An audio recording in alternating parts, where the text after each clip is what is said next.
No desire. No desire on the pitch. No desire to get the result. Maybe that's too harsh, but that was the reality to not only myself, but many, many Liverpool fans who watched that game against Manchester United. My name's Sarib. Welcome back to the BNR channel. Make sure you like, make sure you subscribe, make sure you got the bell notification turned on. Liverpool drop points at home to Manchester United. Something that I didn't think I would be saying 48 hours ago. I didn't think I'd be coming on here to talk about how Liverpool showed no desire, how Liverpool weren't good, and how United were better than us, as that banner shows, very, very expertly made by Asim. Liverpool showed nothing.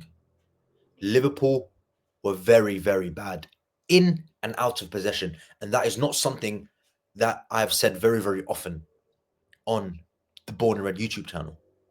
It's not something that I say very, very often generally, that Liverpool were bad both in and out of possession. Yes, there's been times where we've been bad in possession and there's been times where we're bad out of possession, but both of them together is a rarity in itself. And a Manchester United goal at Anfield is a rarity in itself, let alone 2 goals that Man United got against Liverpool at Anfield. Liverpool allowed Manchester United to play. Liverpool were very, very poor, and Manchester United's game plan was executed to perfection by a manager that they have got, Ruben Amorim, who is tactically very, very intelligent with his 3-4-3, with his 5-4-1, with his 3-4-2-1, whatever you want to call it. It worked, and Liverpool had no answer to it. And it's damaging. It is damaging. Not to Liverpool's title credentials, because I do think that's still relatively in Liverpool's favour, but the morale of the team, the morale of the supporters. Manchester United coming to Anfield 13th, 14th in the league, 5-6 points above the drop zone. Liverpool are 5-6 points clear at the top of the league. Completely 2 different ends of the spectrum. And United are coming here and basically pulling Liverpool from left to right, playing on the counter-attack, demonstrating a desire to win. Everybody blaming the snow, the weather. It's nothing to do with the snow or the weather. There was 2 teams on that pitch. One was showing the will to win. One was sitting complacent. Maybe complacent is the harsh and a negative word to use, but that was a negative performance from Arne Slot's-men, and I've not said that very often this season, and I've not said that in quite some time. Liverpool don't drop many points, home or away. Forest came to Anfield very, very similarly, low block, counter-attack, but played football and got a result. Manchester United sat in a low block when defending deep, but when they played, they put numbers forward. They pushed numbers forward. And that's fine, because Manchester United have quality players. Bruno Fernandes can have a game. Dalot, they can have games.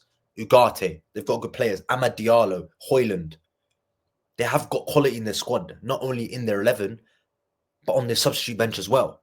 And I think sometimes people forget that the position they are in the league maybe is not a fair reflection on the players they have, because they have quality. That's not a lie. United have quality players, which is why they're able to get these results and go to the Etihad and win 2-1. But they also, on the other side, have results in like Wolves, like losing 3-0 to Bournemouth, like absolutely getting battered by Newcastle on Monday. So Manchester United have been they're a very, very strange team, but they have quality, and they demonstrate that last night with pure authority. I thought from minute 1 to minute 97, they were the far better team. Maybe not that period of time when Liverpool got the 2 goals in the 10-minute period, 59th and 69, when Gakpo scored the unbelievable equaliser and Salah with the penalty. But United demonstrated a desire to win. Liverpool showed no desire. And that is why most Liverpool fans are unhappy, because Manchester United should not be coming to Anfield getting a result. They did it last season, but in very, very different circumstances, where they sat behind the ball and they were just praying and hoping for the best. This season, new manager, some new players, new system, and it worked. We were getting overloaded on the right, the left. In every single facet on the pitch, we were getting overloaded everywhere, and we had no answer. let's get to the lineup because I think that's what we need to look at. I think the lineup that Arne Slot displayed in that game was, I think, no one can have any qualms about that. Alisson, Trent, Virgil van Dijk, Kanate, Robertson, Gravenberch, McAllister, Salah, Jones, Gakpo, Luis Diaz. One of the talking points in that game was Szoboszlai. He was out with an illness, and we could see we missed him out of possession, maybe in possession as well. But Jones, I think, in the 10 is a lot better in possession than Szoboszlai, and he's demonstrated that against Real Madrid and a few other games that he's had. One of the other players was Ibu Konate. Now, I didn't think Ibu Konate would have started in this game, but Arne Slot thought he was ready, and I think it was. You could see in game state that was necessary because Jarell Kwanzaa struggles in the air, and against a big physical striker like Rasmus Højlund, who was kept pinning Konate, kept pinning him over and over again. I think Jarell Kwanzaa would have really struggled. So maybe that was the thinking behind it. And Konate, I think he was okay. He wasn't spectacular. He wasn't bad. But a lot of those players were, and we'll definitely get into those. And I don't want to be too harsh. I think a lot of people have been throwing abuse around to the likes of Trent. I will not do. I'm not that type of supporter. I will not do that. I will criticize a player, but I will never throw abuse to his family, which is disgusting because he is a Liverpool player, and you have to support him as well. Regardless of what you think of his stance with his contract situation, you stand behind your players. You criticize them when they're bad, but you don't abuse them. When they're good, you praise them unbelievably. When they're bad, you criticize them respectfully. It's very different than abusing them. Abusing, I will not stand for. I'd never stand for that on any team, on any club, on any player. That is wrong, bang out of order. But the team that Liverpool displayed in that match was normal. It was the team that I expected to play Bar Konate and maybe Szoboszlai, maybe Jones. I thought Kwanzaa and Szoboszlai would play, but the rest were fine. That team should be good enough to beat Manchester United. You've got Diaz, Salah, Gakpo, who have been scoring goals so far, especially Cody Gakpo and Mo Salah. And Diaz in the last couple of weeks, he scored last week against West Ham, scored 2 against Spurs. But Gakpo and Salah have scored in the last 5 games, I think, in all competitions as well. Gakpo with a goal against City, Salah similarly. Gakpo with a goal against Leicester, Salah similarly. Fulham, Brighton, etc. They score goals. They score goals. I think Brighton was a bit further back, but they score goals, the both of them, and they've been banging form. So I had no qualms about the attacking lineup that Liverpool displayed. McAllister and Gravenberch in the pivot, it's been very good this season. Wouldn't want to change that. My whole narrative, my whole thing from that game last night was Liverpool showed no desire. For the first goal, look at Trent Alexander-Arnold. He's jogging. He's jogging.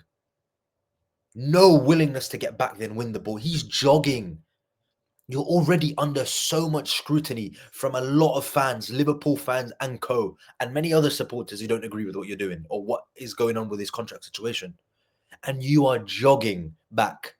You're pulling out of tackles. You're getting pulled apart. Dalot is running rings around him. That I will not stand for. If you don't want to run, you don't want to work hard, do not play. It's very simple. Within 25 minutes, 20 minutes of the game, I could see Trent Alexander-Arnold. His head was not in it, and he should have been substituted after 25 minutes. But I understand why it wasn't done, because he can make a moment of magic. And at that point, it was 0-0. But when it got to 1-0, you take him off. Just take him off. There's a reason why you should take him off. The both goals, by the way, have come from his side. One of the times he's not even in the play. But first goal, you are jogging back. You're not passing the ball properly in the first half. And in the second half, in the first half, Dalot's running rings around you. In the second half, you're just letting Bruno Fernandes coast past you. And you're not making a challenge. You're not closing him down. You're the vice captain of the football club, mate. We still pay your wages. You might want to go to Real Madrid, Trent, and I got no issue with that. But Liverpool is still paying his wages. They're still paying Trent Alexander-Arnold's wages. And you got to give your all, because at the end of the day, this is your job. And you have to do your job properly. And if you're not going to do your job properly, please just don't play. Don't play. And I was one of the guys that said, it's nothing to Nate and Trent, there's nothing to do with the Real Madrid stuff, whatever. He's a professional. But that was that was not professional at all from Trent Alexander-Arnold last night. And he was not the only one, but he was the worst one. I thought Mo Salah was really poor. I thought Andrew Robertson has been very, very poor, but we know the issues with Robertson. And it has been highlighted in many, many games this season.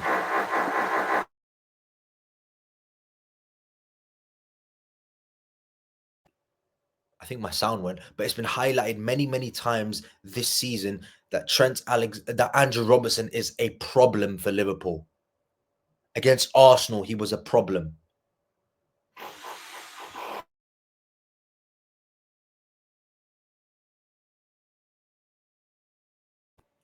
Against Real Madrid, he gives away a penalty. This has been accustomed to him for a very, very long time with Andrew Robertson. But with the likes of Trent Alexander-Arnold, who is in his last 6 months of his contract, maybe not entirely his fault, you have to be doing better in these situations, especially in a game against Manchester United. If both goals are coming from your side, you have to look at yourself, mate. But like I said, it is a one-off game. He's performed very, very well this season. But one stat really, really annoyed me, and I saw it last night. Trent Alexander-Arnold, everyone talks about how he's improved defensively. He has been dribbled past more than any defender in Europe's top 5 leagues, 30. And I saw a stat yesterday in the minutes he played yesterday, he didn't win one duel. Conor Bradley came on, he won 2 duels in 11 minutes. And he should have scored when Onana made that brilliant save. He nearly caught Onana on his back post. But that is what you want from a fullback. Maybe Conor Bradley wasn't fit to play. But I hope this is a knock to Trent, that if he's going to be here, which I think he will be, come the next 6 months, please just perform, because we're in a title race. We are top of the Champions League. We're virtually through that. We're in a League Cup semi-final, and we're still in the FA Cup. Please, for goodness sake, a lot of these players have performed exceptionally for Liverpool this season. Do not let small lapses of concentration get away from 5-6 months of hard work that Arne Slot has put into this team, because he's done an unbelievable job. And he got it wrong yesterday, but that's fine. You're not always going to get it wrong. The best get it wrong. Guardiola gets it wrong. Sir Alex Ferguson used to get it wrong. Arsene Wenger used to get it wrong. Jurgen Klopp used to get it wrong. It's going to happen with Slot. And one of those times was last night. Nottingham Forest was another one. But Liverpool will bounce back. I know we'll bounce back. My whole problem was that Manchester United showed a desire to win, a desire to run and work for each other. And they're in the slump of their lives, confidence on the floor, nothing to lose. And they play like that. Liverpool are top of the league at home in arguably maybe Salah, Van Dijk, Trent's last game against Manchester United. And you play like that. I think it was embarrassing. I don't want to talk about the negatives, because I thought all round it wasn't a good performance. There were singular players. On a positive note, there were singular players that showcased their quality. The likes of Virgil van Dijk commanding that, but for Alexis McAllister was brilliant, and Cody Gakpo with an unbelievable goal. And again, he has shown this season why he should be Liverpool's first choice left winger. He is unbelievable, Cody Gakpo. To cut inside there, put De Ligt on his ass, and put the ball in the roof in there is unbelievable. Ruthless finish from Cody Gakpo. And he does that so many times from that position. What a player that Liverpool have got on their hands. An attacking line of Salah, Jota, Nunez, Gakpo, Diaz, and Chiesa is a forward line that will score goals. And even when Liverpool concede 2, they still score 2. And that is one thing you can't knock from these attackers, that they score goals. They will always score goals. And that's why we don't lose many, many games. Because if we concede 2-3 goals in a game, we reply with 3 goals, like we did against Newcastle. We concede 2 goals against Fulham, 10 or 11 men, doesn't matter. We reply with 2 goals. It's what we do. And it's why Liverpool are top of the league. And I do think the likes of Arsenal and Manchester City's drop in form has helped Liverpool. But that's not to take away from the incredible work that Arne Slot has done in the last 6 months. Not last night, though. And that's fine, because you're going to get it wrong at times. I would be less annoyed if we gave 100%, showed a willingness to run, and drew that game. Because then you can just say United were excellent, which they were. But when you don't run and make it easy for United to pass the ball around you, I will not stand for that. And I don't think any Liverpool fan should stand for that. We're still in the same position that we were before the weekend's fixtures. Arsenal dropped points to Brighton. Chelsea dropped points to Palace, and Liverpool dropped points to Manchester United. That's the only positive you can take from this weekend, that we're still 6 points clear with a game in hand, which is what we were before the weekend fixtures were played. But that performance from Liverpool wasn't good, and I hope it's just a one-off for Arne Slot's men, and they can put this behind them and go again. It's Spurs in midweek. It's Accrington Stanley on the weekend. No, there's no Premier League games for about 9 days. Where we play 9 days. Where we play Nottingham Forest next Tuesday. So this is a chance for the 8 days now, but this is a chance for Liverpool to regroup, to go again, and just to weigh off, just have a little break now, because we're going to have rotations in the next 2 matches in the League Cup semi-final with Spurs and Accrington Stanley. So a lot of these first team players, the likes of Trent, just go away, take a couple of days off, come again, because Liverpool will come again. They will come again.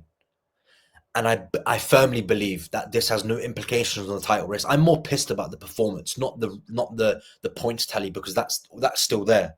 And I still think we have our hands on the Premier League title, and I do think the title race is done. Arsenal will drop more points, and so will Chelsea, and so will Forest, and so will Man City, who are not even in this race. Liverpool will drop points, but Arsenal will drop more. That's why I'm not concerned. And we're already in a formidable position. We just need to look at ourselves and go again. It's a big month coming up. January. Brentford, Forest, Accrington Stanley, Spurs. We could have another trip to Wembley as well come February.